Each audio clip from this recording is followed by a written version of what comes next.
আসসালামু আলাইকুম সম্মানিত বিয়স, চলে আসলাম বরাবরের মতো আজকেও একটি নতুন মাছের ভিডিও নিয়ে। 2026 সালের মাছ।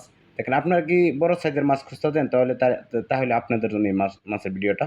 যারা অরিজিনাল মনোসেক্স 2026 সালের বড় সাইজের মাছ খুঁজতেছেন, অবশ্যই আমাদের সাথে যোগাযোগ করবেন। এখন আমরা 2026 সালের বড় সাইজের মাছ আমাদের কাছে উৎপাদন হয়ে গেছে।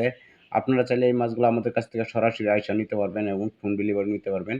যারা কিনা অরিজিনাল মনোসেক্স মাছ খুঁজতেছেন এবং চিন্তিত আছেন যে অরিজিনাল মনোসেক্স মাছ কোথায় পাবো, অবশ্যই আপনাদের জন্য এই ভিডিওটা দেখেন। আমরা দেখাইতেছি অরিজিনাল মনোসেক্স তেলাপিয়া মাছের পোনা, যেটা এই বছরের নতুন 2026 সালের পোনা। এই মাছগুলো আমাদের কাছে এখন বর্তমানে যে কোনো সাইজের অ্যাভেলেবেল আছে। আপনারা চাইলে আমাদের 2026 সালের নতুন পোনাগুলো নিতে পারেন। তো এই পোনাগুলা কিভাবে চাষ করবেন এবং কিভাবে চাষ করে লাভবান হতে পারবেন, তো সর্বপ্রথমেই বলে রাখি, আপনারা যদি আমাদের চ্যানেলে নতুন হয়ে থাকেন অবশ্যই চ্যানেলটা সাবস্ক্রাইব করে দিবেন এবং পাশে থাকা বেল আইকনটা বাজিয়ে দিবেন। তো এই মাছগুলা কিভাবে চাষ করবেন সেই বিষয়ে আলাপ আলোচনা করব। তো ভিডিওটা না টেনে পুরা ভিডিওটুকু দেখবেন। আশা করি ফুল ভিডিওটুকু দেখলে আপনারা আশা করি উপকার হবে। তো দেখেন, দেখাইতাছি মনোসেক্স তেলাপিয়া। তবে এই মাছগুলা কিভাবে চাষ করবেন সেই বিষয়ে আলাপ আলোচনা করব। তবে আপনারা যদি এই মাছগুলা চাষ করতে চান অবশ্যই ৪ থেকে ৪.৫ মাস ভিতরে বাজারজাত করতে চান, তো এই মাছগুলা কিভাবে চাষ করবেন?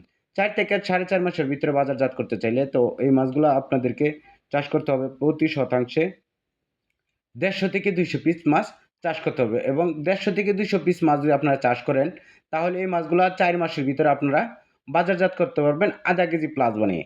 এই মাছগুলা ১৫০ থেকে ২০০ পিস মাছ যদি আপনারা প্রতি শতাংশে চাষ করেন, তাহলে আধা কেজি প্লাস বানিয়ে এই মাছগুলো বাজারজাত করতে পারবেন। অনেকেই প্রশ্ন করে যে, "ভাই, আমরা তো ৪ মাসের বেশি মাছ পালছি কিন্তু আমাদের মাছ বড় হইতেছে না।" তাদেরই উদ্দেশ্যে বলব, "ভাই, আপনারা যদি ঘনত্ব চাষ করেন, তো ঘনত্ব চাষ করলে আশা করি এই মাছগুলা বাড়বে না এবং মাছে যদি খেলাধুলা করার মতো জায়গা না পায়, তখনকার এই মাছগুলা বাড়ে কম এবং মাছ চাপে পইড়া যায়। এইজন্য বলব, আপনারা সবাই যারা মৎস্য চাষে আসেন, সবাই এই মাছগুলা আপনারা করবেন, পাতলা কইরা মাছ চাষ করবেন। তো পাতলা কইরা মাছ চাষ করলে আপনাদের অবশ্যই উপকার হবে। ঠিক আছে? আপনারা অধিক ঘনত্ব চাষ করার কারণে মাছ বাড়ে না। তো আজকে এই পর্যন্তই। আল্লাহ হাফেজ। পরবর্তী ভিডিও পাওয়া যাবে।